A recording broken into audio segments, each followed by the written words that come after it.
ही गर्मी में रहते हैं जहाँ ना पानी है, ना खाना है, ना इलेक्ट्रिसिटी, और आपको आपकी सेफ्टी की चिंता है।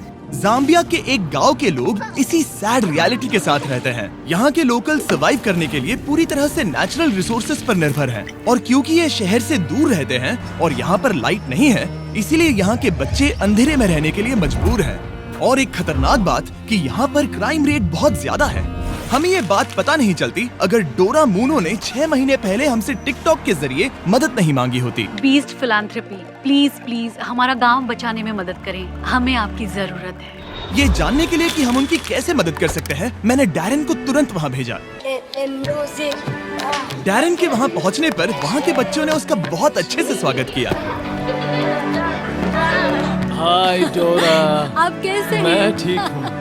अभी हम जहाँ खड़े हैं ये मपापा गांव है। 2019 में मैंने नोटिस किया कि यहाँ के बच्चों की हालत बहुत ही खराब है। मुझे उनके भविष्य पर खतरा मंडराते हुए साफ दिख रहा था। मैं परेशान थी और उनके लिए कुछ करना चाहती थी। उसी साल डोरा ने अपना सामान पैक किया और अपने एडॉप्टेड 4 बच्चों के साथ लुसाका से मपापा शिफ्ट हो गई, ताकि वो वहाँ के गांव और वहाँ पर रहने वाले बच्चों की मदद कर सके। सबसे पहले मैंने वहाँ पर एक मिट्टी का घर बनाया और अपने बच्चों के साथ वहाँ रहने लगी। मेरा घर दिन में बच्चों के लिए क्लासरूम बन जाता था और रात में फिर से एक घर। लेकिन जब बरसात हुई तो पूरा घर बह गया। इसीलिए डोरा को मदद के लिए टिकटॉक का सहारा लेना पड़ा। जब मैंने पहली बार पोस्ट किया, मेरी पोस्ट पर एक भी व्यू नहीं आया, लेकिन एक गाना जिसके वीडियो से मुझे मदद मिली और मुझे मेरा पहला फॉलोअर मिला।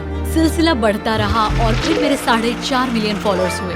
ये अपने आप में ही कमाल की बात थी, क्योंकि वहाँ ना तो इलेक्ट्रिसिटी थी और ना ही कोई सेल रिसेप्शन। यकीन मानिए, लेकिन यहाँ पर बड़ी मुश्किल से कोई कनेक्टिविटी है। लेकिन हाँ, एक तरीका है। मुझे जब भी कुछ पोस्ट करना होता है तो फोन को इस तरह आधे घंटे तक पकड़ना पड़ता है। मैं अपना फोन ट्राई कर सकता हूँ? हाँ? मुझे कुछ कैट वीडियोस डाउनलोड करने हैं। पता नहीं ये काम करेगा कि नहीं। बस थोड़ी देर और क्या सिग्नल मिल रहा है? पकड़ के रखना, हिलना क्या मत। ये काम कर रहा है?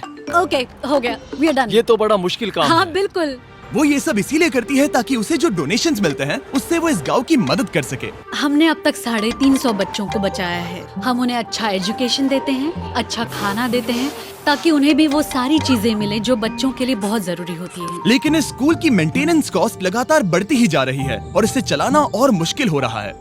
इसका मतलब इस स्कूल को जल्द ही बंद करना पड़ सकता है। ये क्लियर हो गया कि बिजली की कमी उन्हें रोक रही थी और इस गांव को उसकी उन्नति तक पहुंचाने के लिए डोरा की काबिलियत पर पूरा असर पड़ रहा था, जो कि ये अच्छी बात नहीं है। रोज सुबह उठते ही ख्याल आता है कि बच्चे आज क्या खाएंगे। इसे पूरा करना बहुत मुश्किल है, वो भी हर रोज। तो हम सब ने मिलकर एक प्लान बनाया कि हम विशाल सोलर ग्रिड इंस्टॉल करेंगे और फिर सूरज की रोशनी की मदद से हम पूरे गाँव को रोशनी दे सकते हैं।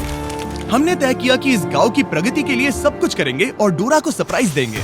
हमारी टीम ने गिव पावर के साथ मिलकर अगले कुछ महीने सोलर प्लांट खड़ा करने के लिए सीक्रेटली काम किया। मैं एक बार फिर से बताना चाहूंगा कि गिव पावर नहीं होते तो हम ये काम वक्त पर पूरा नहीं कर पाते। महीनों की प्लानिंग और इतने हार्ड वर्क के बाद मैं इस पैनल में आखिरी बोल्ट कसने जा रहा हूँ। आखिर काम पूरा हुआ। जैसा कि आप मेरे पीछे देख सकते हैं कि सूरज डूबने वाला है और हम बस कुछ ही पलों में पहली बार लाइट्स शुरू करने वाले हैं। और आज के बाद से बच्चों को रात में कभी अंधेरा नहीं देखना पड़ेगा। जिस पल का इंतजार था वो आ गया है। हम लाइट शुरू करने जा रहे हैं। मेटियो, हमारा इलेक्ट्रिशियन, मेरे सिग्नल के लिए रुका है और अब मैं उसे शुरू करने का इशारा करने जा रहा हूँ। मेटियो, लाइट शुरू करो।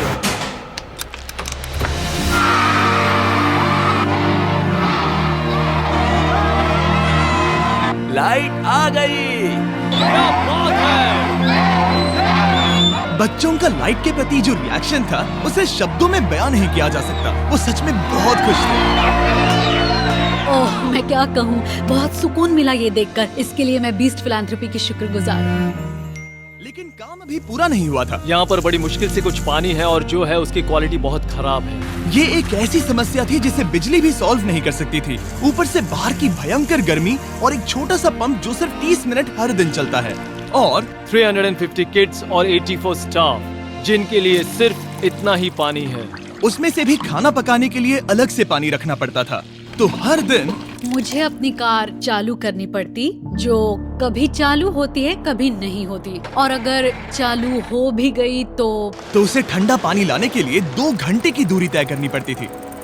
लेकिन डोरा ये नहीं जानती थी कि अब ये सब बदलने वाला है। आपने इन बच्चों के लिए जो कुछ किया है उसे देखने के बाद हमने ये डिसाइड किया है कि हम यहाँ पर हाइड्रोलॉजिकल स्टडी करेंगे और यहाँ पर एक गहरा कुआं खोदेंगे, एक ऐसा कुआं जिसके बाद आपकी पानी की समस्या हमेशा के लिए खत्म हो जाएगी। हम आपके किचन में एक इलेक्ट्रिक वाटर हीटर और एक कमर्शियल गैस स्टोव इंस्टॉल करेंगे, साथ ही सोलर प्रोडक्शन की कैपेसिटी 3 गुना बढ़ा देंगे। ठीक है?